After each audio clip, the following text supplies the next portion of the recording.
Experience 11 days of Grand Europe trip with easy EMI of rupees 25,000 only with GT Holidays, South India's #1 travel brand. Ramar கோயில் அந்த பிரதிஷ்டை அப்படிங்கிறது கோபாலபுரத்திலே கொண்டு போய் பத்திரிகை கொடுத்துருக்குறாங்க தமிழக பாஜக தரப்புல. அழைப்பு விடுப்பது அப்படிங்கிறது தேசிய மாடல் கலாச்சாரம். இன்னொன்று, ராமர் இந்தியாவில் இருக்கிற இந்துக்களுக்கு சொந்தம் அல்ல, பாரதியர்கள் அத்தனை பேருக்கும் சொந்தமான கடவுள். அவர் தான் இந்தியாவுடைய முதல் பேன் இண்டியன் கடவுள். நார்த்துலேருந்து சவுத் வரைக்கும் வந்துட்டு போனவர். அவர் காலடிப்படாத இடங்கள் எதுவும் கிடையாது. லட்சக்கணக்கான ஹிந்து வீரர்கள் தங்கள் இன்னுயிரை கொடுத்திருக்கிறார்கள், தங்களுடைய ரத்தத்தை சிந்தி இருக்கிறார்கள். ஸோ போர்க்கள போராட்டம் ஒரு பக்கம், சட்ட போராட்டம், டோட்டலாக ஒரு 550 ஆண்டு கால போராட்டத்துக்கு பிறகு இந்தியாவின் அடையாளம் மீட்கப்பட்டு இன்றைக்கு ராமர் கோயில் என்கிற வடிவத்தில் மோடியின் முயற்சியால் நிர்மாணம் செய்யப்பட இருக்கிறது.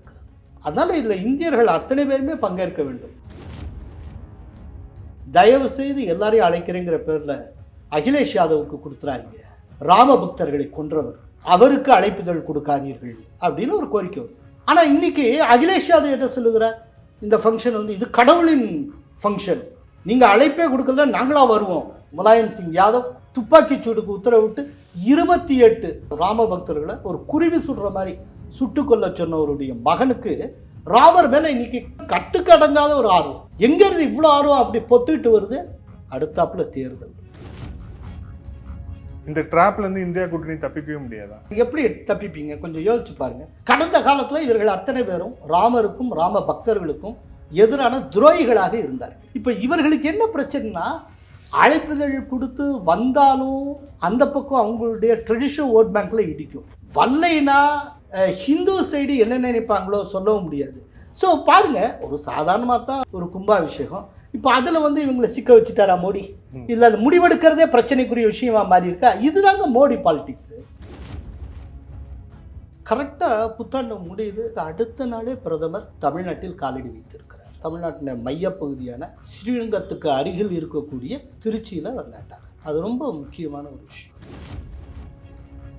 இப்போ நான் போயிருந்தப்போ பிரயாக்ராஜில் ஏகப்பட்ட படகோட்டிகளை நான் சந்திக்க முடியும். ஏன்னா போட்மன்கிறவங்க ரொம்ப படிப்பறிவு இல்லாதவங்க. 3வது முறையாகவும் மோடி தான், இந்த முறை 400க்கு மேல் அப்படிங்கிற அந்த டோனில் அவங்க செட் பண்ணியிருக்காங்க. ஆதன் தமிழ் நேயர்களுக்கு அன்பு வணக்கம். இன்றைய சிறப்பு நேர்காணலில் நம்முடன் இணைந்திருக்கிறார் மூத்த பத்திரிகையாளர் கோலால சீனிவாஸ் அவர்கள். வணக்கம் சார். வணக்கம். இப்போ பிரதமர் மோடி அவர்களுடைய தமிழ்நாடு விசிட், அதில் நிறைய விஷயங்கள், குறிப்பாக அவர் மேடையில் சொன்ன அந்த தமிழ்நாட்டுக்கு எவ்வளவு நிதி ஒதுக்கப்பட்டது அப்படிங்கிற சம்மந்தமாக, அது யாருமே கேட்கலனா கூட கடந்த 10 ஆண்டுகளில் 2.5% ஜாஸ்தியாகவே நாங்கள் ஒதுக்கி இருக்கிறோம் அப்படின்ட்டு அவர் சொல்லியிருக்கிறார். இதன் மூலியமாக என்ன சொல்ல வர்றாங்க? குறிப்பாக பிரதமர் இதை டெலிபரேட்டாக சொன்னதுக்கான காரணம் என்ன சார்? எஸ், முதல்ல அதை காட்டில் இன்னொரு கோணம் இருக்குது. புத்தாண்டு தொடங்கினதுக்கு அடுத்த நாளே பிரதமர் தமிழ்நாட்டில் காலடி வைத்திருக்கிறார். அது ரொம்ப முக்கியமான ஒரு விஷயம். இந்த ஷெட்யூலை அவர் வேற எங்கேயாவது கூட ஃபிக்ஸ் பண்ணிக்க முடியும். கரெக்டாக புத்தாண்டு முடியுது, நெக்ஸ்ட் டே அவர் தமிழ்நாட்டில் லேண்டாரா. தமிழ்நாட்டின் மையப்பகுதியான ஸ்ரீரங்கத்துக்கு அருகில் இருக்கக்கூடிய திருச்சியில் அவர் லேண்டாரா. அவரை ரிசீவ் பண்ணுறப்போ இல்லை சென்ட் ஆஃப் பண்ணுறப்போ பிரதமருடைய கையில் இருந்த புத்தகத்தை பார்த்தீங்களா? அந்த புத்தகத்தில் ஸ்ரீரங்கம்னு இருக்கும். ஸ்ரீரங்கம் தொடர்பான அந்த கோயிலுடைய வரலாறு தொடர்பான ஒரு பெரிய புக்கு, கிட்டத்தட்ட ஒரு 500 பேஜஸ் புக்கு. அதை ஹிந்து குழுமம் லாட் ஆஃப் ஃபோட்டோஸ் அவங்க வெளியிட்டிருக்காங்க. ரொம்ப காஸ்ட்லியஸ்ட் புக்கு, ஒரு 3000 ரூபாய்க்கு என்னமோ வரக்கூடிய ஒரு புத்தகம்னு நினைக்கிறேன். அவங்களே அதை இப்போ தான் ஃபஸ்ட் வீக் தான் வெளியிடுறாங்க. அந்த புக்கு அவர் கையில் வச்சுருந்தார். ஸ்ரீரங்கங்கிறது ஒரு சென்சிட்டிவான ஒரு ஏரியா. ஒரு காலத்தில் முகலாயர்கள் படையெடுப்புக்கு மீண்டும் மீண்டும் ஆளான கோயில்களில், மிகப்பெரிய கோயில்களில் ஸ்ரீரங்கம் மீனாட்சி அம்மன் கோயிலெலாம் ஒன்று. முன்னால் மாலிக் காஃபர் படையெடுப்பாகட்டும், அதற்கு பிறகு முகமது பின் துக்ளக் படையெடுப்பாகட்டும், அந்த மாதிரி. ஸோ அது அதே நேரத்தில் அது ஒரு வைஷ்ணவிக் சென்டர், ஸ்பிரிச்சுவல் சென்டர். கையில் அந்த புக்கு இருக்குது. ஜனவரி 2ஆம் தேதி அவர் லேண்டாரா. ஸோ இத்தனை இதோட பின்னணியில் நம்ம இந்த வருகையை புரிஞ்சுக்கணும். அதுக்கப்புறம் அவர் பேசுகிறப்போ இங்கேருந்து கேட்காத நிலையிலே இவ்வளவு நாங்கள் தந்திருக்கிறோம் அப்படின்னு. ஏன்னா கடந்த காலத்தில் இதை சொல்லிக்கிட்டே இருந்தவங்க, கேட்டுக்கிட்டே இருந்தவங்க. கடந்த காலத்தில் எங்களுக்கு எதுவும் செய்யலை, வர வேண்டியது இவ்வளோ இருக்குது, இத்தனை பாக்கி இருக்குது, தமிழ்நாட்டுக்கு மத்திய அரசு என்ன செய்திருக்கிறது. அப்புறம் இடையில இளவரசர் வந்து ஒன்று சொல்லியிருந்தார், உங்கள் அப்பம் வீட்டு சொத்தாங்கிற மாதிரிலாம் கேட்டிருந்தார். அப்படின்னா எவ்வளோ செஞ்சுருக்கோங்கிற சொல்ல வேண்டிய ஒரு பொறுப்புடைமை பிரதமருக்கு இருக்குல்ல. அவரை வந்து இவ்வளவு நாங்கள் செஞ்சுருக்கோம் இந்த மாதிரி. இதுக்கு முன்னால் 2014க்கு முன்னால் கூட இவ்வளவு தான் செய்யப்பட்டது, அதாவது அவங்களுடைய யூபிஏ ஆட்சி காலத்திலேயே. ஆனால் இந்த ஆட்சி காலத்தில் நாங்கள் என்னென்ன பண்ணியிருக்கோம் அப்படின்னு சொல்லி அவரை சொல்லியிருக்கிறார். 19,000 கோடிக்கும் மேற்பட்ட நலத்திட்ட விஷயங்களை எல்லாம் அவர் வந்து தொடங்கி வைத்து விட்டு சென்றிருக்கிறார். ஸோ அதுவும் கரெக்டாக எலெக்ஷனுக்கு ஒரு 4 மாதத்துக்கு முன்னால், புத்தாண்டுக்கு அடுத்த நாள். அப்படின்னா நிச்சயமாக இல்லை, ஒரு பொலிட்டிக்கல் சிக்னிஃபிகன்ஸ் இருக்குது அப்படிங்கிறதுக்கு எந்த மறுப்பும் இல்லை. அதே போல் அண்ணாமலைக்கு வரவேற்கிறப்பவும் சரியில்லை, கொடுக்கப்பட்ட முக்கியத்துவம், அவரை எம்பவர் பண்ணுற விஷயங்கள், இப்படி எல்லாமே சேர்த்து தான் நம்ம பார்க்கணும். ஆனால் ஒரு அரசு தொடர்பாக ஒரு பிரதமருங்கிற முறையில் வர்றப்போ வெளிப்படையான அரசியலை அவர் எப்போதுமே பேச முடியாது. இப்போ பாரதிதாசன் பல்கலைக்கழக பட்டமளிப்பு நிகழ்ச்சியில் சிறப்பு விருந்தினராக பங்கேற்கிறார். அதுக்கப்புறம் இந்த நலத்திட்ட உதவிகள் அதில் பேசுகிறார். எல்லாத்தையுமே ஒரு பிரதமராக இருந்து பேசி விட்டு செல்லுகிறார். ஆனால் அதில் இருக்கக்கூடிய பொலிட்டிக்கல் சிக்னிஃபிகன்ஸுங்கிறது நாம உணரக்கூடியது. இதில் அவர் சொல்லும்போது அவர் பயன்படுத்தின சில வார்த்தைகள், அதில் வந்து எனது குடும்பமே அப்படின்னு சொல்லிட்டு தான் ஜாஸ்தியாக வந்து ஸ்ட்ரெஸ் பண்ணார். குறிப்பாக வந்து அவருடைய உரை வந்து பார்த்தீங்கன்னா ஹிந்தியில் இருக்கும், இருந்தாலும் எனது குடும்பமேன்னு தமிழில் சொல்லிட்டு அதுக்கப்புறம் வந்து ஸ்டார்ட் பண்ணார். சொந்தங்களே உறவுகளே அப்படிலாம் சொல்கிறாரு. அது ஒரு அடுத்த கட்டத்துக்கு போயிட்டு இருக்காரு. இந்த 4 வருஷமே என்ன நடந்தது பாருங்க. தமிழ்நாட்டினுடைய மேன்மையை பற்றி பேசியிருக்கிறார், தமிழ் மொழியினுடைய மேன்மையை பற்றி பேசியிருக்கிறார், தமிழர்களுடைய செங்கோலை புதிய நாடாளுமன்றத்தின் லோக்சபாவில் அவர் இன்ஸ்டால் பண்ணியிருக்கிறார். காசி தமிழ் சங்கமும் 2 முறை நடத்தி இருக்கிறார். அதே போல் சௌராஷ்டிர தமிழ் சங்கமும் நடத்தி இருக்கிறார். உலகத்துடைய எந்த ஃபோராவுக்கு போனாலும் தமிழுடைய மேன்மை, தமிழுடைய தொன்மை, இதை அவர் திரும்ப திரும்ப வந்து எடுத்துரைக்கிறார். ஸோ தமிழ் மேலே இயற்கையாகவே அவருக்கு வந்து ஒரு பற்று இருக்கிறது. இன்றைக்கி தமிழ்நாட்டை தன்னுடைய சொந்தம்னு சொல்ல ஆரம்பித்திருக்கிறார். தன்னுடைய அத்தனை பேரும் தன்னுடைய உறவுகள். ஏன்னா அவர் இதுக்கு முன்னால் பன்னாட்டு மன்றங்களில் வைக்கிறப்போ என்ன வச்சுருந்தா, யாதும் ஊரே யாவரும் கேளீர். கேளீர்னா சொந்தக்காரங்கன்னு அர்த்தம். ஸோ கணியன் பூங்குன்றனார் என்ன சொல்லி தந்தாரோ அதன் வழியாக இங்கே இருக்கிறவங்க நடக்கிறாங்களோ இல்லையோ.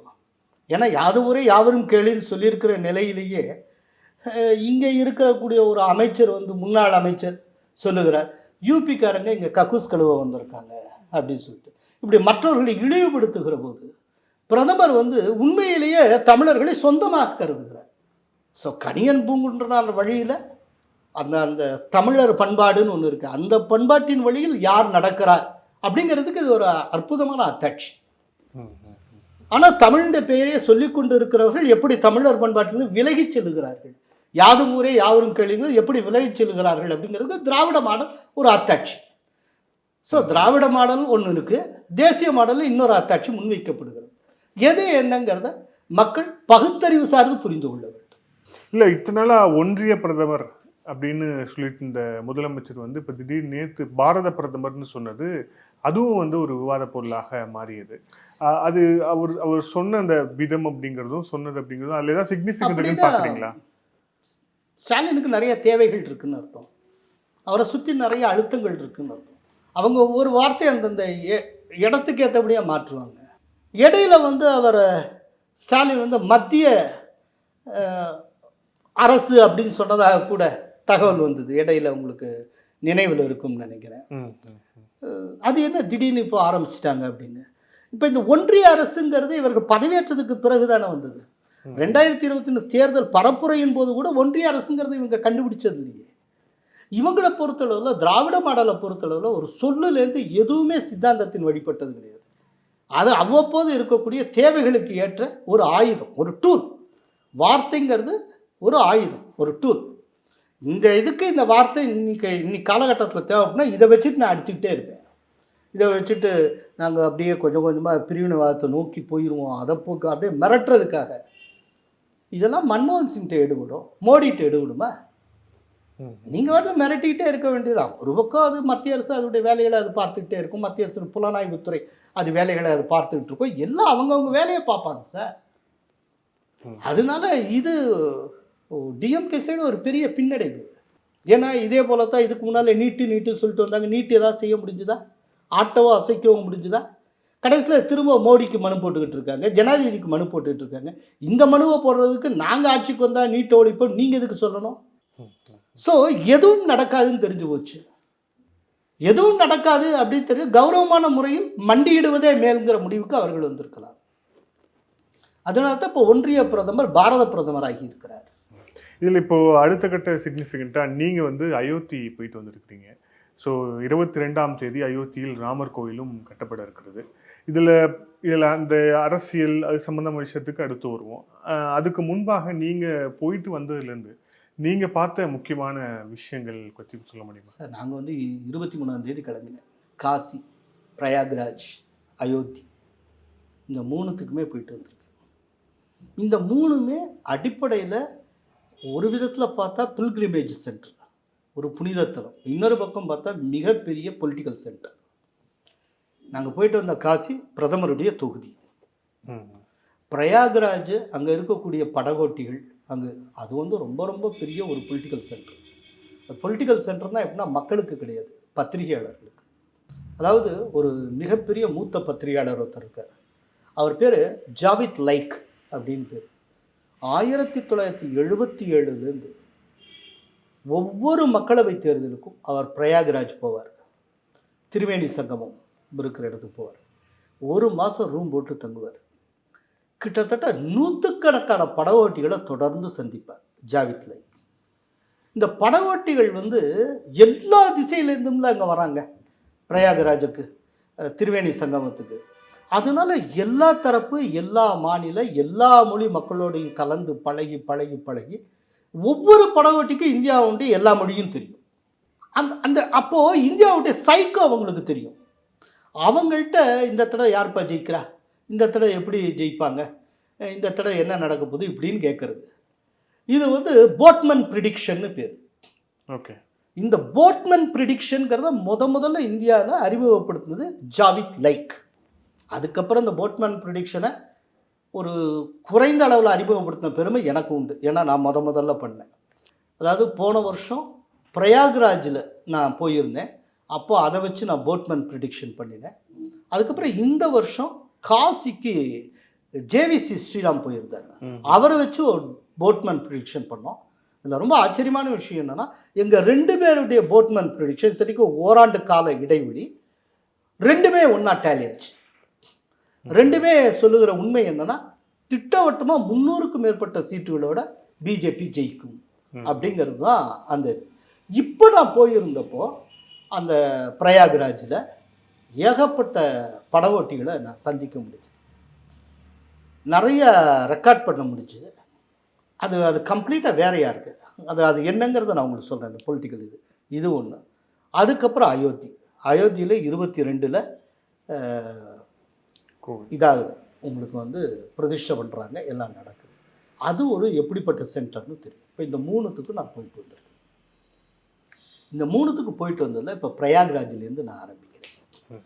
பிரயாக்ராஜில் ஏகப்பட்ட போட்மேன், அப்புறம் இந்த போட்மேனுடைய ஹெல்ப்பர்ஸ், இவங்க எல்லாம் நான் பார்த்துட்டு வந்திருக்கேன். அவங்கள்ட்ட ரெக்கார்ட் பண்ணினோம் பல இது. சில பேர் வந்து, சார் இந்த பதிவை மட்டும் ரெக்கார்டு, என் முகம் தெரிய வேண்டாம், ஆனால் சொல்கிற விஷயத்தை மட்டும் எடுத்துக்கோங்க அப்படின்னு சொல்லிட்டு. அவங்க சொல்கிறது என்னென்னா, நார்த்து கம்ப்ளீட்டாக பிஜேபி ஸ்வீப் ஆகும். இந்த யூபியிலேருந்து நார்த்து வரைக்குமே ரொம்ப பிரம்மாண்டமான அளவில் ஜெயிக்கும். அதில் ஒரு போட்மெண்ட்டை நான் கேட்குறேன், ஈஸ்டெல்லாம் எப்படி இருக்குது, பெங்கால்லேருந்து வரக்கூடிய யாத்ரிகாஸ்லாம் என்ன சொல்கிறாங்க அப்படின்னா, ரொம்ப ஆரம்பத்தில் இந்த ஆண்டு தொடக்கத்தில் மோடிக்கு எதிராக இருந்தது, ஆனால் இப்போ வர்றவங்க எல்லாருமே மோடி மோடி மோடின்னு சொல்கிறாங்க. அப்படி பார்த்தா பெங்காலில் வந்து ஏகப்பட்ட இடம் ஜெயிக்கும். அடுத்து அங்கே மொத்தம் எத்தனை சீட்டு சார் அப்படின்னு என்கிட்ட கேட்குறேன். 42 சீட்டுங்க. 42ல் எப்படியோ 25-28 வரைக்கும் பிஜேபி ஜெயிச்சுங்க சார். முன்னால் வந்து எவ்வளோ ஜெயிச்சதுன்னா, பிஜேபி 18 ஜெயிச்சுது, திரிணாமுல் காங்கிரஸ் 22 ஜெயிச்சுது, அந்த மாதிரி இருந்தது. இப்போ அவர் 20-28 வரைக்கும்லாம் ஜெயிக்கும் சார் அப்படின்னு ஒரு போட்மேன் சொல்கிறார். அதாவது அந்த ஃபிகரை நீங்கள் எடுத்துக்க தேவையில்லை, ஆனால் அந்த ப்ரிடிக்ஷன் ரொம்ப முக்கியம். அதாவது பெங்கால்லையே முன்னை காட்டிலும் மிகச்சிறப்பாக ஜெயிக்கும், நார்த் முழுக்க சூறாவளியாக இருக்கிறது. அதே போல் ரொம்ப இம்பார்ட்டண்ட்டாக ஒன்று சொன்னது, சவுத்தை பற்றி கேட்டு வந்தப்போ சவுத்தில் அது எப்படி இருக்குது என்ன அப்படிங்க. அதில் கர்நாடகாவை பற்றி சொல்கிறப்போ, கர்நாடகா போன தடவை மாதிரி ஃபுல்லாக பிஜேபி அள்ளிடும் சார் அப்படிங்க. கர்நாடகாவில் மொத்தம் 28, போன தடவை பிஜேபி வந்து 26 ஜெயிச்சு. இந்த தடவை அதே போல் ஜெயிக்கும் அப்படின்னு. இதில் வந்து கர்நாடகாவில் காங்கிரஸ் ரொம்ப அதிகமாக எதிர்பார்க்குறாங்க. ஒரு 10 சீட்டாக இந்த தடவையாக ஜெயிப்போம்னு நினைக்கிறாங்க. ஆனால் போட்மன் ப்ரிடிக்ஷன் என்னென்னா கர்நாடகாவில் 28க்கு ஃபுல்லாகவே ஜெயிச்சிரும் அப்படிங்கிற மாதிரி சொல்கிறாங்க. நான் அப்புறம் நமக்கு க்யூரியாசிட்டி இருக்குல்ல, தமிழ்நாடு எப்படி அப்படி பாட்டு. நீங்கள் எங்கேருந்து வரீங்க? தமிழ்நாடு. தமிழ்நாடு தான் வீக்காக இருக்குது. தமிழ்நாடு தான் மோடிக்கு வீக்கு. அங்கே வந்து கஷ்டப்படுவாங்க அப்படின்னு அதோடு நிறுத்திக்கிட்டு அவருக்கு ஃபிகர் அதெல்லாம் சொல்ல தெரியல. தமிழ்நாடு தான் வீக்காக இருக்குது, அங்கே தான் கஷ்டப்படுவாங்க, இதாக இருக்குது அப்படின்னு. மற்றபடி ஓவராலாக அந்த போட்மன் ப்ரிடிக்ஷன் மூலமாக கிடைக்கக்கூடியது கேரளாவும் கிட்டத்தட்ட அதே மாதிரி. கேரளாவும் கிட்டத்தட்ட அதே மாதிரி. கேரளா பொதுவாகவே சவுத்தில் வந்து பிஜேபி ஷைன் பண்ணும் அப்படின்னு தான் சொல்கிறாங்க.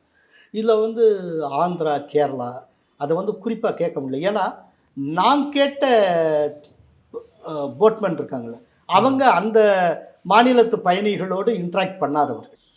ஏன்னா அங்கே போட்மேன் பார்த்தீங்கன்னா ஆயிரக்கணக்கான பேர் இருப்பாங்க சார். ஆயிரக்கணக்கான போட் இருக்கும். ஒரு போட்டுக்கு 2 பேர்னு வச்சா கூட 2000-3000 பேர் இருப்பாங்க. நமக்கு கிடைச்சிருக்கிற அவகாசத்தில் போய் பேசணும். அதில் ரேண்டமாக நமக்கு கிடைக்கிறவங்க தான். அப்படி கிடைக்கிறவங்க தற்செயலாக தமிழ்நாட்டை சேர்ந்த இதில் இன்ட்ராக்ட் பண்ண ஒருத்தர் அமைஞ்சார். அவர் வந்து கொஞ்சம் டஃப்பு அப்படின்ட்டு போகிறார். அதே இடத்துல கர்நாடகத்தை ஹேண்டில் பண்ணவரை திரும்ப திரும்ப ஹேண்டில் பண்ணிகிட்டு இருக்கிற ஆள் ஒருத்தர் அமைஞ்சார். அப்போது அதை நம்ம பார்க்குறோம். மற்றபடி கேரளாவுக்கும் எனக்கு ஆந்திரா, தெலுங்கானாவுக்கு சரியாக செட்டே ஆகலை. அந்த மாதிரி ஆட்கள் வந்து வாய்க்கலை எனக்கு. ஆனால் மற்றபடி பார்த்தா இப்போ டெல்லியிலேருந்து வர்ற பிரில்கிரிமேஜ் 7க்கு 7 பிஜேபின்னு சொல்கிறாங்க அப்படின்னு தான் போட்மேன் சொல்கிறாங்க. ஸோ டோட்டலாக வந்து இந்த போட்மன்ட்ட நம்ம கிடைக்கிறது அந்த இது பார்த்திங்கன்னா அது ரொம்ப பிரமாதமாக இருக்குது, ஓவர்வெல்மிங்காக இருக்குது. இது ஓவர்வெல்மிங்காக இருக்குது அப்படிங்கிறப்போ இப்போ பிஜேபி 2ஆம் தேதி அன்றைக்கி அவங்க முக்கியமான கூட்டம் நடத்தியிருக்காங்க. ஜேபி நட்டா தலைமையில் அமித்ஷா கலந்து கொண்டு இருக்கிறார். கலந்து கொண்டவங்க எல்லாருமே பெரும்பாலும் ஸ்ட்ராட்டஜிஸ்ட்டு.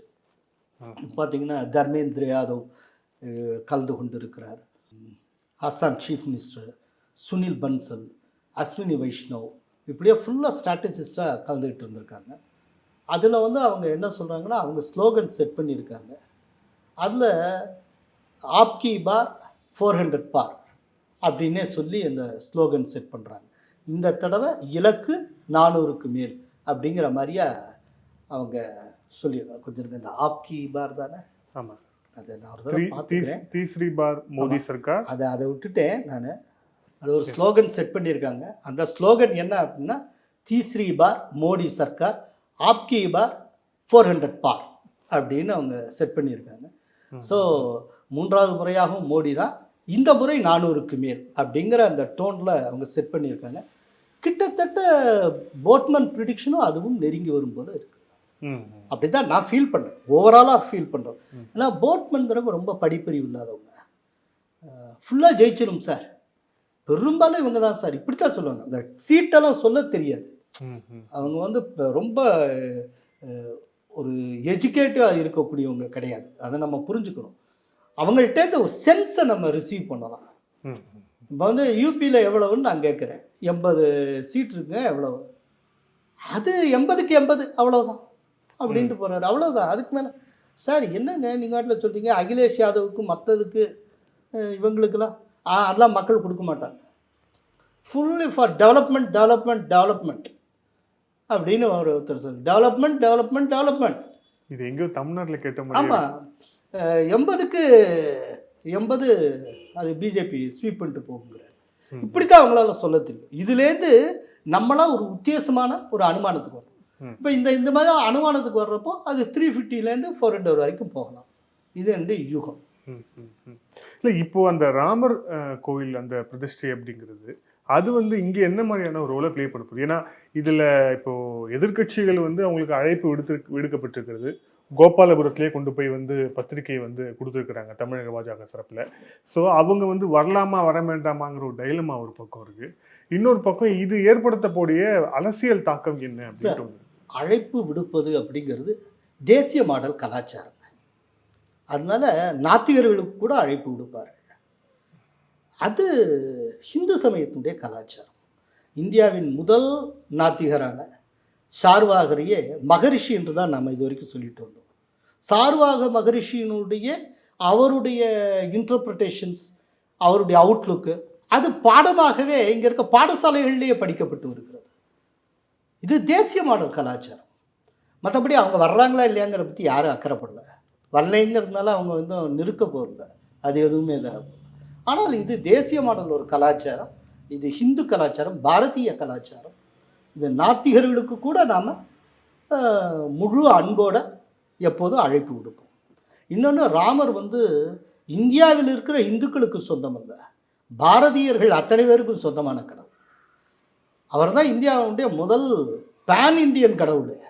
நார்த்துலேருந்து சவுத் வரைக்கும் வந்துட்டு போனவர். அவர் காலடிப்படாத இடங்கள் எதுவும் கிடையாது. நீங்கள் எந்த ஊர் எங்கே போனாலும் சரி, நம்ம தமிழ்நாட்டிலேயே ஒரு சவுத்தில் எங்கேயாவது ஒரு இடத்துக்கு போயிட்டு வாங்க. அதே போல் மத்திய பிரதேஷ் திடீர்னு ஒரு இடத்துல ஏதாவது, இல்லாட்டி ஒடிஷாவில் எங்கேயாவது போய் கேளுங்க, எங்கே போனாலும் சொல்லுவாங்க, இந்த இடத்துல ராமர் போனப்போ இந்த மலையில் தான் அமர்ந்திருந்தாராம், இங்கே தான் இது பண்ணாராம், இந்த ஓடையில் தான் அவங்க 2 பேரும் தண்ணி குடித்தாங்களா, அதனால தான் இதுக்கு ராமர் ஓடைன்னு பேர், ஏதோ ஒன்று சொல்லுவாங்க.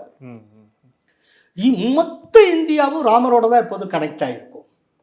ஃபர்ஸ்ட் பேன் இண்டியன் பர்சனாலிட்டி வந்து ராமர் தாங்க. அதனால இது ராமர்ங்கிறது இந்தியாவின் அடையாளம். இந்த இந்தியாவின் அடையாளமான ராமருக்கு ஒரே ஒரு கோயிலை 80% இந்துக்கள் இருக்கிற தேசத்தில் கட்டுறதுக்கு 550 ஆண்டுகள் இந்து சமுதாயம் பாடுபட்டது.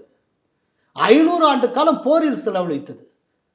1528 பாபருடைய தளபதி, பாபருடைய ஆணைக்கு இணங்க பாபருடைய தளபதி மீர்பாகி அந்த கோயிலை இடிக்கிறார். அவர் இடித்தது பற்றின அத்தனை ஆதாரங்களை ப்ரொடியூஸ் பண்ணப்பட்டிருக்கு. அதெல்லாம் படிச்சுட்டு தான் உச்சநீதிமன்றம் கூறியது. இந்த மசூதி கட்டப்படுவதற்கு முன்பு அங்கு வந்து ஆலயம் இருந்தது அப்படிங்கிறத உச்சநீதிமன்றம் தன்னுடைய தீர்ப்பில் உறுதி செஞ்சிருக்கு. அதில் ஒரு முக்கியமான ஆதாரத்தை அந்த நீதிபதிகளே சொல்லியிருப்பாங்க.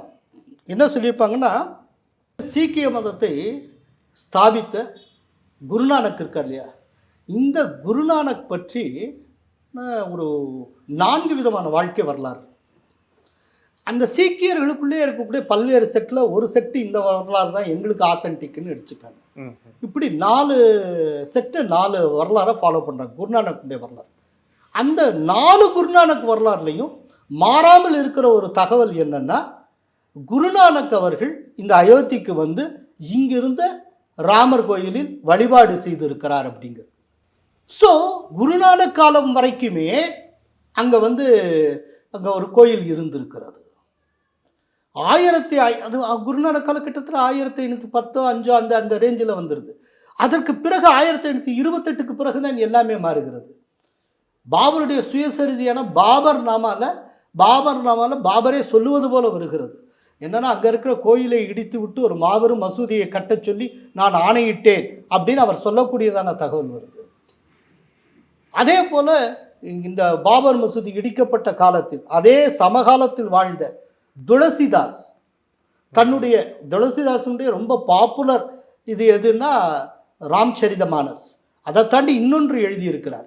அதில் அவர் இந்த மாதிரி இடிக்கப்பட்ட சம்பவங்கள் மீர்பாகி பேரை அவர் தன்னுடைய செய்யுளில் பதிவு செய்திருக்கிறார். அதனால தான் அந்த தீர்ப்பில் என்ன சொல்லப்பட்டிருந்தது அப்படின்னா, இந்த மசூதி கட்டப்படுவதற்கு முன்பு அங்கு கோயில் இருந்திருக்கிறது, கோயில் மீது தான் இது கட்டப்பட்டது அப்படின்னு இவ்வளவும் இருந்திருக்கு. அதனால போராடி 550 ஆண்டு கால போராட்டத்துக்கு பிறகு 500 ஆண்டு கால போர்க்களம், அதில் எவ்வளவோ மன்னர்கள் இழந்திருக்கிறார்கள். பல பெண் அரசிகள் போரிட்டு ஹுமாயூன் காலத்தில், பாபருக்கு பின்னால் ஹுமாயூன் காலத்தில் போரிட்டு தங்கள் உயிரை கொடுத்திருக்கிறார்கள். லட்சக்கணக்கான ஹிந்து வீரர்கள் தங்கள் இன்னுயிரை கொடுத்திருக்கிறார்கள், தங்களுடைய இரத்தத்தை சிந்தி இருக்கிறார்கள். சுதந்திரம் அடைஞ்சதுக்கு பின்னால் சட்ட போராட்டம். ஸோ போர்க்கள போராட்டம் ஒரு பக்கம், சட்ட போராட்டம், டோட்டலாக ஒரு 550 ஆண்டு கால போராட்டம் சார். இந்த 550 ஆண்டு கால போராட்டத்துக்கு பிறகு இந்தியாவின் அடையாளம் மீட்கப்பட்டு இன்றைக்கு ராமர் கோயில் என்கிற வடிவத்தில் மோடியின் முயற்சியால் நிர்மாணம் செய்யப்பட இருக்கிறது. அதனால இதில் இந்தியர்கள் அத்தனை பேருமே பங்கேற்க வேண்டும். இதுதான் நம்முடைய ஆசை. இதில் சில விதிவிலக்குகள் இருக்கலாம். என்ன அப்படின்னா, இப்போ எடுத்துக்காட்டா இந்த இந்த ராமர் கோயில் மீட்கணும், ராம் ஜென்ம பூமி மீட்கணுங்கிற அந்த போராட்டத்துக்கு நடுவில் 1990 அக்டோபர் 30 அப்போ சீஃப் மினிஸ்டராக யூபியில் இருந்த ஒரு முலாயம் சிங், ராமர் பக்தர் கையில் எந்த ஆயுதமும் இல்லாத நிராயுத பாணிகளாக இருந்த அந்த ராம பக்தர்கள் மீது துப்பாக்கிச்சூடு நடத்த சொல்லி உத்தரவிட்டார். அந்த துப்பாக்கிச்சூட்டில் 28 பேர் செத்து போனாங்க. இது வந்து யூபி கவர்மெண்ட் கொடுத்துக்க அஃபிஷியல் ஃபிகர். பிஜேபி வந்து 56 பேர் இறந்து போயிட்டாங்க அப்படிங்கிறாங்க. நீங்கள் எப்போதுமே அயோத்தியாவுக்கு போனீங்கன்னா முதல்ல அங்கே வந்து ஹனுமன்காடின்னு ஒரு கோயில் உண்டு. இந்த ஹனுமன்காடி வழியாக தான் முதல்ல அங்கே போய் மாடியில் ஆஞ்சநேயருக்கு தனி சன்னதி, அந்த ஆஞ்சநேயரை சேவிச்சுட்டு அதுக்கப்புறம் தான் ராம்லல்லா டெம்பிளுக்கே போகணும். அதுதான் இப்போ ரீசெண்டாக மோடி போயிருந்தார். அதே போல் ஹனுமன்காடிக்கு போய் அந்த கோயிலுக்கு போயிட்டு அங்கே தான் சேவிச்சார். இந்த ஹனுமன்காடியை அப்ரோச் பண்ணுற வழி வந்து ஒரு குறுகலான சந்தா இருக்கும். அந்த சந்தை விட்டு உள்ளே போய் அப்படியே படியேறி போகணும். ஆக்சுவலாக அந்த சந்தில் ஃபுல்லாக நான் சொல்ல 1990 அக்டோபர் 30 பணமாக கிடந்தது. அதில் 2 பேருடைய பணம் ரொம்ப முக்கியமானது. அது கோத்தாரி பிரதர்ஸ்ன்னு சொல்லுவாங்க, கல்கத்தாவை சேர்ந்தவங்க. ஒருத்தர் பேர் ராம்குமார் கோத்தாரி, இன்னொருத்தர் பேர் சரத்குமார் கோத்தாரி. அந்த 2 பேரும் கொல்லப்பட்டு இருந்தார்கள். அவன் வேறு எங்கேருந்தோ போலீஸ் அவங்கள பிக்கப் பண்ணி அடித்து இழுத்து கொண்டு வந்து அந்த சந்துக்குள்ளே வச்சு ஷூட் பண்ணி கொண்டிருக்காங்க அப்படின்னு பக்கத்தில் பார்த்த நெய்பர்கள் சொல்கிறாங்க. இவ்வளோ பெரிய அட்ராசிட்டிஸ் நடந்தது சமாஜ்வாதி பார்ட்டி ஆட்சியின் போது. இப்போது அவங்களுடைய சகோதரி அந்த ராம்குமார் கோத்தாரி அவங்களுடைய சகோதரி என்ன சொல்கிறாங்க, தயவு செய்து எல்லாரையும் அழைக்கிறேங்கிற பேரில் அகிலேஷ் யாதவுக்கு கொடுத்துறாங்க. ராமபக்தர்களை கொன்றவர், அவர் ஒரு துரோகி, அவர் ராமரின் துரோகி, அவருக்கு அழைப்புதல் கொடுக்காதீர்கள் அப்படின்னு ஒரு கோரிக்கை வரும். அப்படி சில பேர் எமோஷனலாக சொல்கிறவங்க இருக்காங்க, அழைப்புதல் கொடுக்கக்கூடாதுன்னு சொல்கிறவங்க. அப்படி சொல்கிறதுக்கு அவர்களுக்கு நியாயமான காரணங்கள் இருக்கின்றன. ஆனால் இன்றைக்கி அகிலேஷ் யாதவ் என்ன சொல்லுகிறார், இந்த ஃபங்க்ஷன் வந்து இது கடவுளின் ஃபங்க்ஷன், நீங்கள் அழைப்பே கொடுக்கல நாங்களாக வருவோம், ரொம்ப ஆர்வம். ராமபக்தரை ராமபக்தர்களை ஒரு குருவி சுடுற மாதிரி சுட்டுக்கொள்ள சொன்னவருடைய மகனுக்கு ராமர் மேலே இன்னைக்கு கட்டுக்கடங்காத ஒரு ஆர்வம். எங்கேருந்து இவ்வளோ ஆர்வம் அப்படி பொத்துக்கிட்டு வருது? அடுத்தாப்புல தேர்தல். இவர்கள் அன்னைக்கு இந்த ராமபக்தர்களை கொண்ட சொன்னதுக்கு ஒரே ஒரு காரணம் என்ன, முஸ்லிம்களுடைய ஓட்டு. எந்த அளவுக்கு ராமபக்தர்களுக்கு எதிராக நின்றோமோ அந்த அளவுக்கு முஸ்லிம்ஸு தனக்கு ஓட்டு போடுவாங்க. ஆனால் இன்னைக்கு சிறுபான்மையினர் அத்தனை பேருமே ஓட்டு போட்டாலும் பிழைக்க முடியாது என்கிற இடத்துக்கு நார்த் இந்திய பொலிட்டிஷியன்ஸ் அத்தனை பேர் வந்துட்டாங்க. இன்னைக்கு இந்துக்களின் ஓட்டும் அவர்களுக்கு தேவை. ஆனால் இந்துக்களின் ஓட்டு, அந்த ஓட்டு வந்து வேற ஒரு விதமாக கன்சல்டேட் ஆயிடுச்சு. இப்போ அது எப்படி உடைக்கிறது என்னன்னு தெரில. இன்னைக்கு எல்லாருமே ராமபக்தர்களாகி கொண்டு இருக்கிறார்கள். அகிலேஷ் யாதவ் உட்பட அத்தனை பேர் இப்போ ராமபக்தர்கள். நீங்கள் அங்கே பார்த்தீங்கன்னா, அதாவது மோடியினுடைய பாலிடிக்ஸை இவங்களால் புரிஞ்சிக்கவே முடியாதுங்க. மோடி வந்து 21ஆம் நூற்றாண்டு பாலிடிக்ஸை பண்ணுறாரு, இவங்க 20ஆம் நூற்றாண்டு பாலிடிக்ஸை பண்ணிக்கிட்டு இருக்காங்க. மோடியுடைய பாலிடிக்ஸ் வந்து எமோஷன்ஸையும் புரிஞ்சுக்கிட்டு செய்கிறாரு, அதே நேரத்தில் ஃபியூச்சரிஸ்டிக்காகவும் இருக்கார். ஒரு பிச்சைக்காரர் இருக்காங்க, வந்து கேட்குறாங்க, அப்படியா உன்னை கேட்டால் எனக்கு ரொம்ப வருத்தமாக இருப்பா, நீ எப்படி பிச்சைக்காரனா, காலங்காலமாகவே பிச்சைக்காரனா இல்லாட்டி எப்படி போட்டு அவன் சொல்கிறான், வந்த கதை வாழ்ந்த கதை, நல்லா வாழ்ந்த கெட்ட குடும்பம் எல்லாம் கேட்டு எனக்கும் ரொம்ப உனக்கு போடணும்னு தான் இதாக இருக்குது, ஆசையாக இருக்குது, ஆனால் உன்னை கட்டில் ரொம்ப மோசமாக இருக்கேன் அப்படின்னு சொல்லிட்டு நீங்கள் அந்த பிச்சைக்காரனுக்கு அவ்வளோ நேரம் பேசிவிட்டு 15 நிமிஷம் கழிச்சுட்டு அவனுக்கு உங்களுடைய அன்பை மட்டுமே கொடுத்துட்டு போனீங்கன்னா என்ன சார் செய்வான்? அவன் எவ்வளோ கடுப்பாங்க. அன்பு செலுத்த வேண்டிய செலுத்தா, அன்பை மட்டுமே செலுத்தி விட்டு போனால். ஸோ எமோஷன்ஸ் ஆத்துறது மட்டுமே விஷயம் இல்லை, அதுக்கு அடுத்த கட்டத்துக்கு கொண்டு போகணும். அதை ஒவ்வொரு இடத்துலையும் மோடி செய்கிறார் சார். அதை நாங்கள் காசியிலேருந்து பார்க்குறோம். இப்போ காசியில் அவர் வந்து கேரிடார்னு ஒன்று வச்சுட்டு போயிட்டார், 5 லட்சம் கேரிடார். இப்போ பார்த்தீங்கன்னா ஒரு காலத்தில் காசியில் ரெகுலராக 3000லேருந்து 5000 பேர் வரக்கூடிய இடத்துல இப்போ தினம் 1 லட்சம் பேர் வராங்க. அதுலேயும் இப்போ நாங்கள் போயிருந்த டைம் இருக்கு இந்த காசி காசி தமிழ் தமிழ் சங்கமம், சங்கம். அந்த டயத்தில் வந்து Christmas holidays, year and holidays. Sir நம்ப மாட்டீங்க, காசி டெம்பிள் கேரிடாருக்குள்ளே நுழையிறதுக்கு காசியினுடைய நகரம் ஆரம்பமாக இல்லை, அங்கேருந்து கியூ சார். இப்போ நாங்கள்லாம் விவிஐபி தர்ஷன் போனால் 20 மினிட்ஸில் எங்களுக்கு ராஜ மரியாதையோட எங்கள் அத்தனை பேரையும் வரவேற்று எங்களுக்கு அந்த வேத மந்திரங்கள் சொல்லி முழங்குறதுக்கு வேத சாஸ்திரிகள் அத்தனை பேரும் அணிவகுத்து நிற்க எங்கள் மேலே பூமாரி பொழிந்து எங்களை வரவேற்று எங்களை கூப்பிட்டு போய் நேரடியாக காசி விஸ்வநாத சன்னதியிலே இது பண்ணி அங்கே வந்து நாங்கள் காசி விஸ்வநாதன் நேரடியாக தரிசிக்க, அங்கே பிரசாதம் கொடுக்க, அங்கேருந்து அப்படியே விசாலாட்சி அம்மன் கோயிலுக்கு எங்களை ஸ்பெஷலாக கூப்பிட்டு போனாங்க. அப்படியே ராஜ மரியாதை எங்களுக்கு. இப்போ தான் நாங்கள் யோசித்தோம், இவங்கள மாதிரி க்யூவில் வந்திருந்தா எண்ணிக்கை இருக்கும். ஆனால் 2வது நாள் நைட்டு தான் நாங்கள் காசி விஸ்வநாதர் தரிசனம் பண்ணியிருப்போம். அப்படின்னா ஒரு நகரம் முழுக்க அது பெரும் சென்டராக, இப்போ திருப்பதி எப்படி டெவலப் ஆகிருக்கு அந்த மாதிரி வந்து குவியுது. அப்படின்னா இப்போது அங்கே இருக்க சாதாரண ஒரு பேல்பூரி விற்கிறவன், இந்த பானிபூரி விற்கிறவன்லேருந்து, ஒரு சின்ன கடலை மிட்டா தூக்கிட்டு விற்றுக்கிட்டு இருக்கிறவன்லேருந்து, சார் ஜால்ரா அடிக்கிறாங்கல்ல, அந்த ஜால்ரா அந்த இது இருக்குல்ல, இந்த ஜால்ரா மட்டும் 6 ஜால்ரா வாங்கினா 300 ரூபாய்ன்னு சொல்லி விற்றுக்கிட்டு இருக்காங்க சார். எனக்கு தெரியும், என் கூட வந்தாலும் என்னை தவிர்த்து எல்லாருமே வாங்கிட்டாங்க. அவன் கையில் இருக்க இருப்பெல்லாம் காலியாகி ஃபோன் பண்ணி திரும்ப சீக்கிரம் கொண்டு வான்னு சொல்லிக்கிட்டு இருக்கான். அவனுக்கு அப்படி விற்பனை பறக்குது சார். இப்படி ஒவ்வொருத்தருடைய விற்பனை இதில் ஆரம்பித்து ரொம்ப பெரிய அளவில் பனாரஸ் பட்டு விற்கிற ட்ரேடர்லேருந்து எல்லாருக்கும் எப்படி சார் ஷேர் ஆகுது? இது எப்படி ஒரு ஆன்மீகம்தான் இதுக்குள்ளே இருக்கிறது. அது எப்படி எக்கானமிக்கு போகுது சார்? ஸோ ஸ்பிரிச்சுவாலிட்டி டு எக்கானமின்னு ஒன்று இருக்குல்ல, இதை மோடி ஒவ்வொரு இடத்துலையும் பண்ணுறாரு சார். இது அயோத்தியாவில் நான் ஒரு உதாரணம் சொல்கிறேன். அயோத்தியாவில் பார்த்தா ஒரு 100கணக்கான அந்த தள்ளு வண்டியில் கொண்டு வந்துட்டாங்க சார். எங்கே இருந்தோம் என்னென்னா, அயோத்தி ராமர் கோயில் மாடல் இருக்குல்ல, இந்த மாடல் பொம்மை 50 ரூபாயிலேருந்து 500 ரூபா வரைக்கும் சார். இப்போ எங்களோட வந்ததில் ஒவ்வொருத்தரும் 3, 4ன்னு வாங்குறாங்க, மொத்தமாக வாங்குறாங்க. போனால் நண்பர்களுக்கு கூப்பிடுங்க, அயோத்தியா போயிட்டு வந்ததில்ல என்ன வாங்கிட்டு வந்திருக்கேன்னு கேட்பாங்க. ஏதாவது கொடுக்கணும்ல, அது சின்னது பெருசுமா ஆனாளுக்கு 5, 10 அப்படிலாம் வாங்குறாங்க. பறக்குது. சிறு வியாபாரிகள் அப்படி கொடி கட்டி பிறக்கிறாங்க. நான் அங்கே இருக்கிற காசியில் இருக்கிற ஒரு வியாபாரி, அவர் வந்து இந்த பான் இதெல்லாம் போட்டு பீடா விற்கிறவர். அவர்கிட்ட கேட்டேன், எப்படிங்க போயிட்டுருக்கு அப்படின்னு சொல்லிட்டு. இந்த இது வந்ததுக்கப்புறம் எனக்கு கவலையே இல்லை சார், என்னுடைய ரெவன்யூமே 30-40% கூடியிருக்கு. நான் பனாரஸ் இந்து யூனிவர்சிட்டி சேர்ந்த ஒரு எக்கனாமிக்ஸ் ப்ரொஃபஸர்கிட்ட கேட்டேன், ஓகே இதனுடைய மாடல் இது எப்படி போயிட்டுருக்கு அப்படின்னு.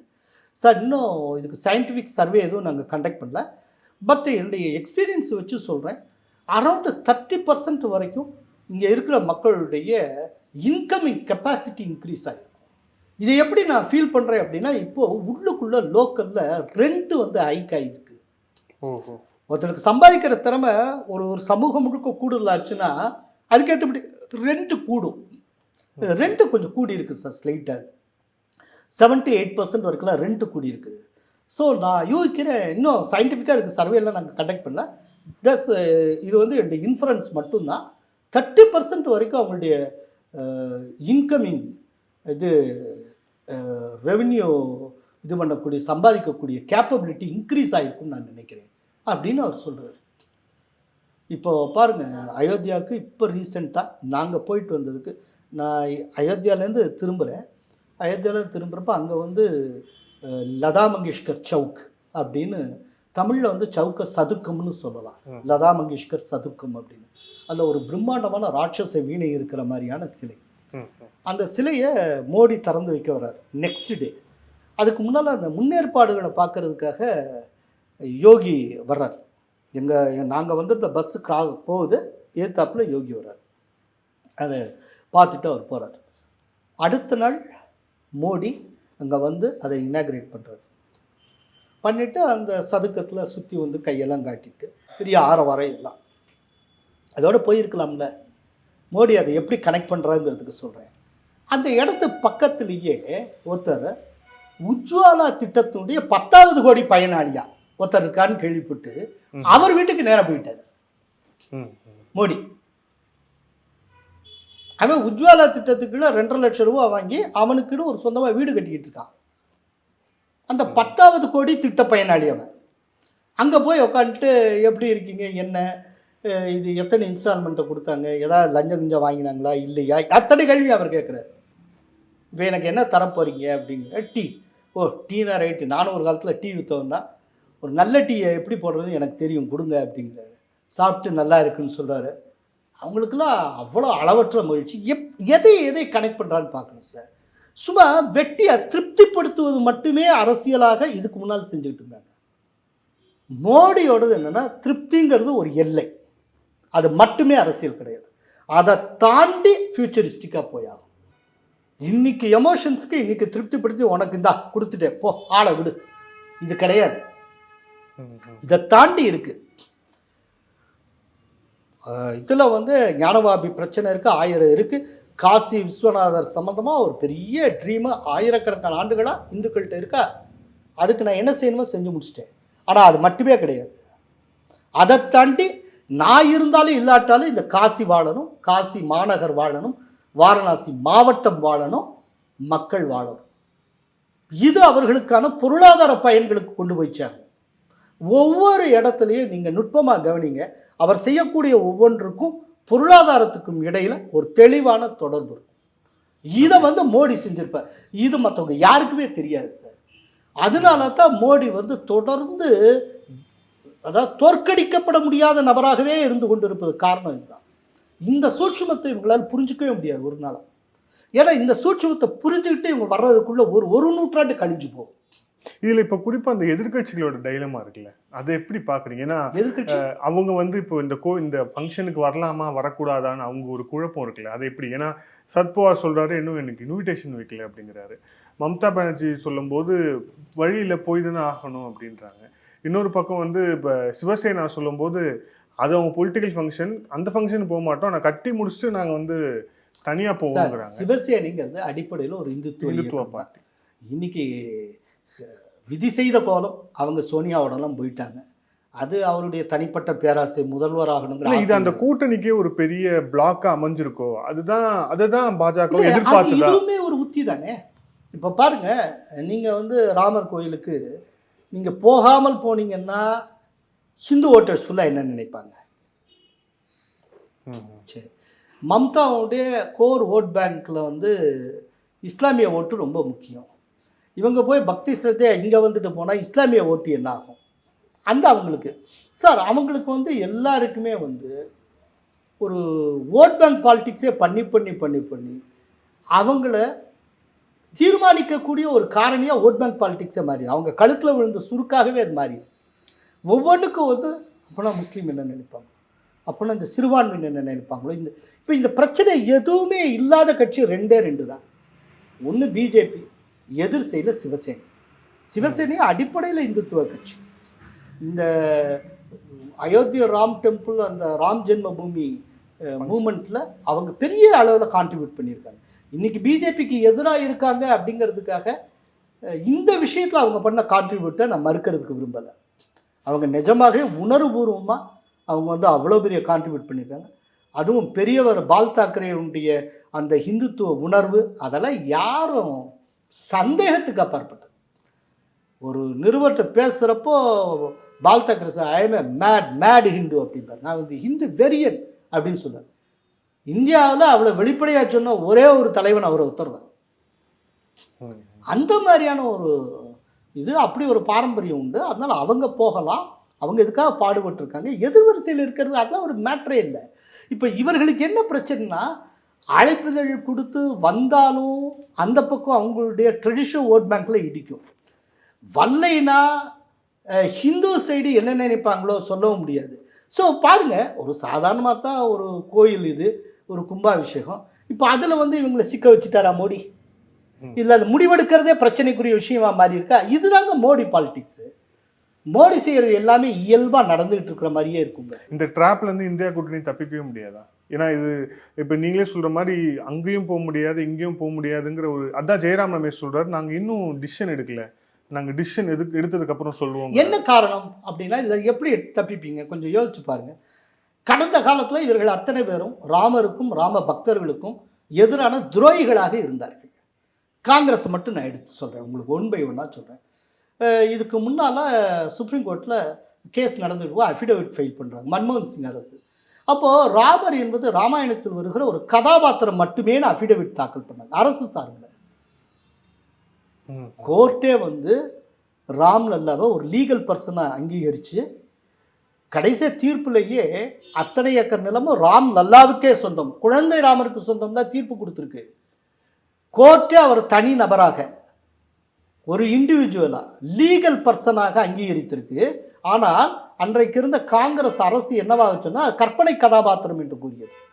அதுக்கப்புறம் எங்கே 2019 ஒட்டி தீர்ப்பு வந்துருமோ அதனால பிஜேபி எங்கேயோ கொடி கட்டி போயிருமோ அப்படின்ட்டு உடனே விழுந்தடிச்சிட்டு கபில் சிவல் அப்படியே தீர்ப்பு தருவதாக இருந்தாலும் தேர்தலுக்கு பின்னர் தான் தீர்ப்பு தர வேண்டும்.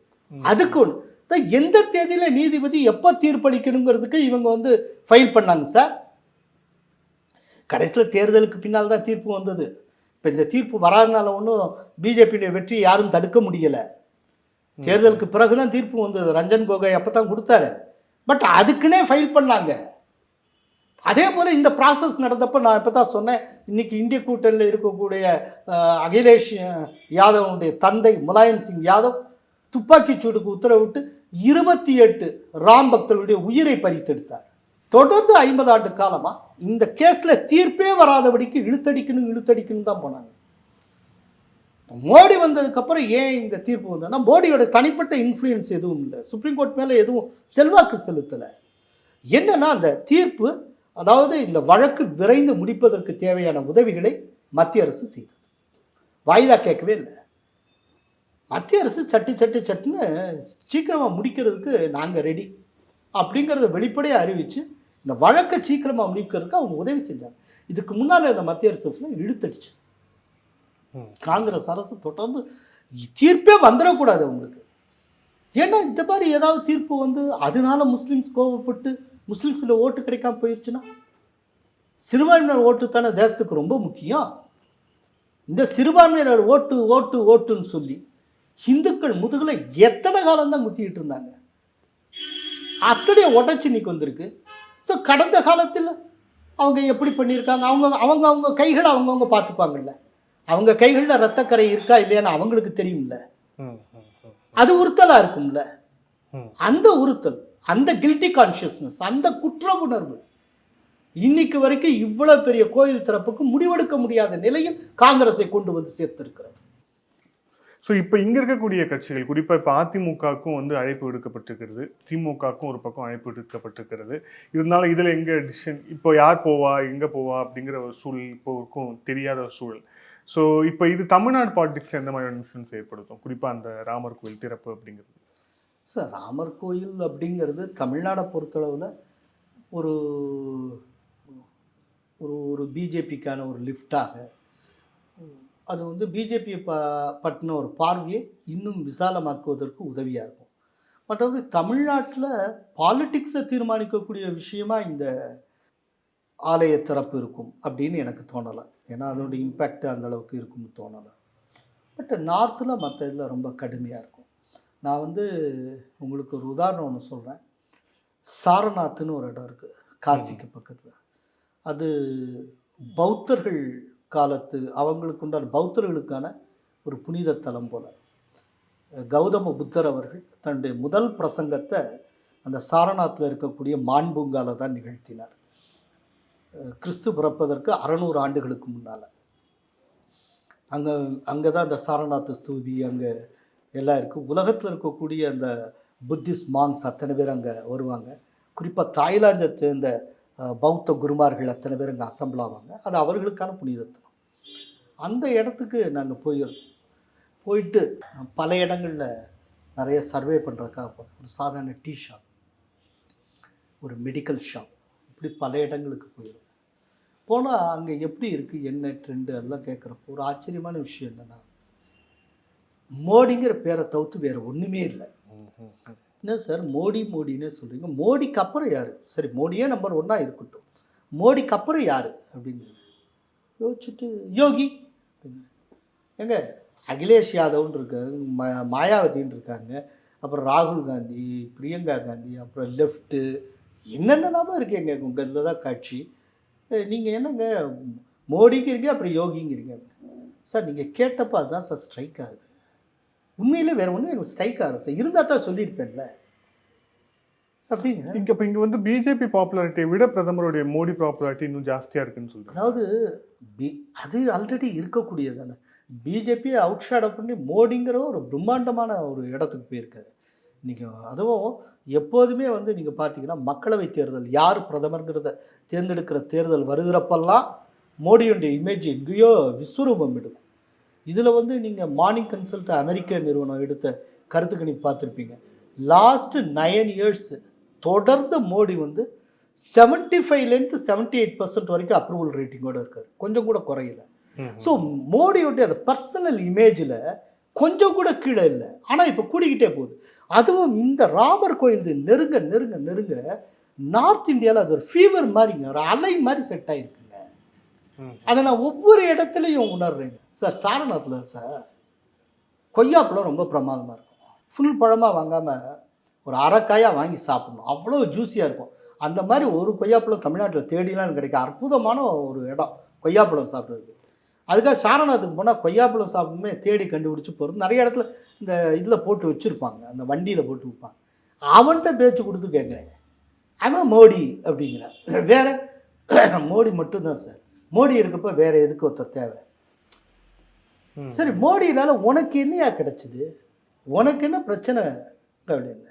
அது அவர் சொல்கிறாரு, எனக்கு வந்து எல்பிஜி எனக்கு ஃப்ரீயாக கிடைக்குது. அவன் வந்து அதனுடைய பயனாளி போல் இருக்குது. அதே போல் மோடி வந்து சாரநாத்தில் இங்கெங்கெல்லாம் இவ்வளோலாம் மேம்படுத்தியிருக்காரு. அதெல்லாம் டூரிஸ்ட் நிறையா வராங்க. முன்ன மாதிரி எனக்கு 2 மடங்கு விற்குது. இப்போ பாருங்கள், நான் ஆரம்பத்தில் சொன்ன அதே விஷயத்துக்கு அவனுடைய வருமானம் இன்க்ரீஸ் ஆகிருக்கா? ஒருத்தனுக்கு பொருளாதாரம் வந்து சிறப்பாக இருந்து வருமானம் இன்க்ரீஸ் ஆக ஆரம்பிச்சிட்டாலே அவன் செட்டில் ஆயிடுவாங்க. அவன் வந்து உங்கள்கிட்ட நன்றி உணர்வோடு ஆயிடுவான். இதெல்லாம் இவர் பீரியடில் தான் வந்தது. நீங்கள் எந்த ஸ்டேட்லேருந்து வந்து தமிழ்நாடு பாருங்கள், தமிழ்நாட்டிலேருந்து வந்து என்கிட்ட பேசிகிட்டு இருக்கீங்க, இதெல்லாம் மோடினால தான் அப்படின்னு நான் சொல்கிறேன். மோடி மோடி மோடின்னு எங்கே பார்த்தாலும் எப்படின்னா யூபி முழுக்க மோடி தானா? அப்படின்னா யூபிக்கு அந்த பக்கமும் அதுதான். எல்லா அந்த ஹிந்தி பேசுகிற எல்லா இடமும் அவங்க தான், அவர் தான், மோடி தான் அப்படின்னு அவன் சொல்கிறான். எல்லா ஹிந்தி பேசுகிற இதுவும். இப்போ ஹிந்தி பேசுகிற இதுங்கிறத நம்ம பொலிட்டிக்கல் அனலிஸ்ட்டை எப்படி பார்க்கலாம்? பிஜேபிக்கும் காங்கிரஸுக்கும் நேரடி போட்டி நிலவக்கூடிய வட இந்திய மாநிலங்கள் அப்படின்னு நீங்கள் டிஃபைன் பண்ணிக்கலாம். அந்த மாநிலங்கள்னால் அது எது வரும்?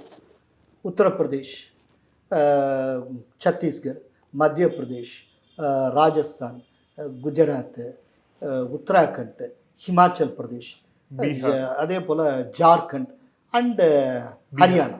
ஜார்க்கண்டில் கூட மாநில கட்சி இருக்குது, ஹரியானா வரைக்கும் எடுத்துக்கலாம். இந்த 8-9 மாநிலங்கள் வருது. ஸோ இது அவன் சொல்கிறான் இந்த மாதிரி ஸ்வீப் ஆகும் அப்படின்ட்டு. அப்புறம் இப்போ நீங்கள் சொன்ன இடத்துலேயே கிட்டத்தட்ட 270 சீட்டுக்கு மேலே இருக்குன்னு நினைக்கிறேன். இங்கே பிரமாதமாக அந்த நீங்கள் இப்போ நான் சொல்லிட்டு இருக்கேன், இந்த நேரடி போட்டி நிலவக்கூடிய இடங்கள், இந்த நேரடி போட்டி நிலவக்கூடிய இடங்கள்லேயே இவங்களுடைய ஸ்ட்ராட்டஜி, பிஜேபியோட ஸ்ட்ராட்டஜி என்ன அப்படின்னா ஸ்வீப் பண்ணியிருக்கோம் அப்படின்னா 95%. அதைத்தான் மோடி வேற ஒரு விதமாக செட் பண்ணுறாரு. அவர் ஆல்ரெடி சில மேடைகள்லையும் சொல்லியிருக்கிறார். அதுலேயும் குறிப்பாக வந்து மத்திய பிரதேஷ் அந்த பிரச்சார கூட்டத்திலே அவர் சொல்லியிருக்காரு. ரொம்ப கவனிக்க வேண்டியது அது என்ன அப்படின்னா, நம்ம ஜெயிச்சா மட்டும் பத்தாது, நாம் எந்தெந்த தொகுதியில் போட்டிட்டு ஓட்டு வாக்குறோமோ அங்கே மொத்தம் பதிவான வாக்குகளில் 50% அதிகமான வாக்குகள் நமக்கு கிடைக்க வேண்டும். மோர் தென் 50% அப்படிங்கிறத அவங்க டார்கெட் பண்ணுறாங்க. புரியுதா? அதாவது இப்போ எல்லாம் முடிஞ்சதுக்கப்புறம் ரிசல்ட் போடுறப்போ பார்ட்டியினுடைய ஓட் ஷேர் என்னன்னு போடுறாங்கல்ல, 42%. அந்த இடத்துல 50%க்கு மேலே போகணும் அப்படிங்கிறது பிஜேபி வச்சிருக்கிற இலக்கு. இதில் என்னென்னா ஒரு ஜென்ரல் கால்குலேஷன், அவங்க போடுற மாதிரி அந்த மோர் தென் 50% தொட்டுட்டாங்கன்னு வச்சுக்கோங்க, 50 அதுக்கு எபோவ் வந்தாச்சுன்னா அதை சீட் வைஸ் கன்வெர்ட் பண்ணிங்கன்னா 375 போய் நிற்கும். இதுதான் அவங்க ஐடியா. ஸோ 50% டார்கெட் பண்ணிட்டீங்கன்னா 375 போய் நிற்கும். அதனால இவங்களுடைய ஐடியாவே 350 to 400. இப்போ தான் நான் கொஞ்ச நேரத்துக்கு முன்னால் சொன்னேன், ஸ்லோகனே செட் பண்ணியிருக்காங்க, ஆப்கி பார் 400 பார் அப்படின்னு சொல்லியிருக்காங்க அப்படின்ட்டு. ஸோ இதுதான் கிளைமேட்டும் அப்படித்தான் இருக்குது. இதில் இந்த கிளைமேட்டுக்கு நேர் எதிராக எந்தெந்த மாநிலங்கள் இருக்கலாம் அப்படின்னா ஆந்திரா இருக்கலாம், கேரளா இருக்கலாம். கேரளாவில் பர்சன்டேஜ் கூடும், ஆனால் தொகுதி எவ்வளோ கிடைக்குது. தமிழ்நாடு இருக்கலாம். தமிழ்நாட்டில் முன்ன காட்டிலும் நல்ல பர்சன்டேஜ் வரும்னு எதிர்பார்க்குறேன். ஆனால் தொகுதி ரீதியான வெற்றி அப்படிங்கிறத என்னால் இன்னும் சொல்ல முடியலை. இந்த மாதிரி சவுத் இந்தியாவில் 2-3 ஸ்டேட்ஸில் ஒரு பின்னடைவு இருக்கலாமே ஒழிய ஓவரால் இந்தியா வந்து ஒரு பெரிய எழுச்சி. அதுலேயும் ஜனவரி 22க்கு அப்புறம் ஒரு பெரிய வேவ் ஒன்று செட் பண்ணோம் பாருங்க. எப்படி வந்து 2019 பிப்ரவரி 26 சர்ஜிக்கல் ஸ்ட்ரைக்குக்கு பின்னால் தேசத்தினுடைய மூடே மொத்தமாக மாறிச்சோ, அதே போல் ஜனவரி 22 ராமர் கோயில் ஆலய இந்த இந்தியாவுக்கு அர்ப்பணிக்கப்பட்டதற்கு பிறகு மொத்த மூடு கம்ப்ளீட்டாக சேஞ்ச் ஆகிடும். ஆனால் இல்லை, ஒரே ஒரு விஷயம் என்னென்னா, அந்த தேர்தலுக்கு இந்த தேர்தலுக்கு இடையில் இருக்க வித்தியாசம், இந்த சர்ஜிக்கல் ஸ்ட்ரைக்கு முன்னால் இந்த மூடே சேஞ்ச் ஆகுங்கிறது ப்ரிடிக்ட் பண்ணப்பட முடியாததாக இருந்தது. அது வந்து 26க்கு அப்புறம் தான் நமக்கு தெரிஞ்சுது. ஆனால் இங்கே ஆல்ரெடி ப்ரிடிக்ட் பண்ணக்கூடியதாக இருக்குது. அது ஒன்று தான் வித்தியாசம். இந்த நேர்காணல் இறுதியான கேள்வி, இப்போ அந்த பிரசாந்த் கிஷோருடைய ஒரு நேர்காணலை பார்க்க முடிஞ்சு ஒரு விஷயம் சொல்லும்போது, இந்த 75 வயதுக்கு பிறகு பிரதமராக மோடி அவர்கள் தொடர்வாரா அப்படின்ட்டு வந்து அது ஒரு பெரிய கேள்வி இருக்குது. 2025க்கு அப்புறம் பிரதமராக மோடி தொடர்வாரா அப்படின்ட்டு ஒரு கேள்விக்கு அது வந்து அவர் பதில் சொல்லும்போது அவர் தான் தொடர்வார், அதில் ஒன்றும் டவுட் கிடையாது அப்படின்னு அவர் சொல்கிறார்.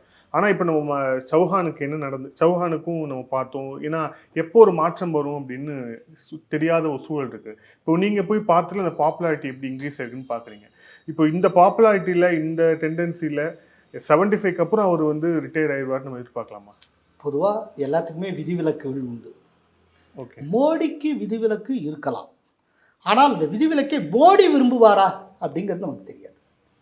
மோடி வந்து கம்ப்ளீட்டாக ஒரு ஸ்பிரிச்சுவல் பர்சனாலிட்டி. அவர் வந்து ஒரு பொலிட்டீஷியனாக மட்டும் நீங்கள் அண்டர்ஸ்டாண்ட் பண்ணிங்கன்னா நீங்கள் அவரை சரியாக அண்டர்ஸ்டாண்ட் பண்ணீங்க. அவர் வந்து ஸ்பிரிச்சுவல் பர்சனாலிட்டி. அதனால் மொத்த கட்சியும் எல்லாருமே அவர் விரும்புகிறவரை அவரே தொடரணும் தான் எல்லாருமே ஆசைப்படுவார். அது மோடி ஆசைப்படுவாரா இல்லையா அது நமக்கு தெரியாது. ஆனால் அதே நேரத்தில் அவருக்கு பின்னால் யார் இளவல் அப்படிங்கிறது தயாரிக்கப்பட்டு வருகிறது. எல்லாமே ரெடி, ரைட்டா? அதனால இப்போது இருக்கிறபடியே எப்போதும் இன்னும் மேலும் மேலும் மேலும் மேலான பயணத்தை நோக்கித்தான் பிஜேபி பயணிக்கும். அந்த லெவலுக்கு கொண்டு போகிறதுக்கான என்ன சொல்கிறது தாசரதிகள் அந்த மாதிரி ஆல்ரெடி ரெடி ஆயிட்டாங்க. அதனால் மோடியே தொடரணும் கேட்குறது ரொம்ப முக்கியமான கேள்வி. இந்த விதி மோடிக்கும் பொருந்தும், இல்லைன்னு சொல்லலை. விதிவிலக்கு கொடுக்கறதுக்கு மொத்த கட்சியே முன்னுக்கு வரும். ஆனால் விதிவிலக்கை பெறுவதற்கு மோடி முன் வருவாரா அப்படிங்கிறது மட்டும்தான் கேள்வி. அது என்ன எதுங்கிறது பொறுத்து இருந்து பார்க்கும். அப்படிப்பட்ட டிரான்சிஷனில் அடுத்தாப்பில் யார் அப்படிங்கிற கேள்வியில் இருக்குது. அடுத்தாப்பில் கிட்டத்தட்ட அது யாராக இருப்பாருங்கிறதுக்கானதெல்லாம் எல்லாமே ஓரளவு எல்லாமே செட்டில்டுன்னு தான் நான் நினைக்கிறேன். அதில் வந்து எந்த குழப்பமும் இருக்கிறதா எனக்கு தோணலை. நன்றி சார், பல்வேறு கேள்வி. Thank you sir, thank you so much. Okay.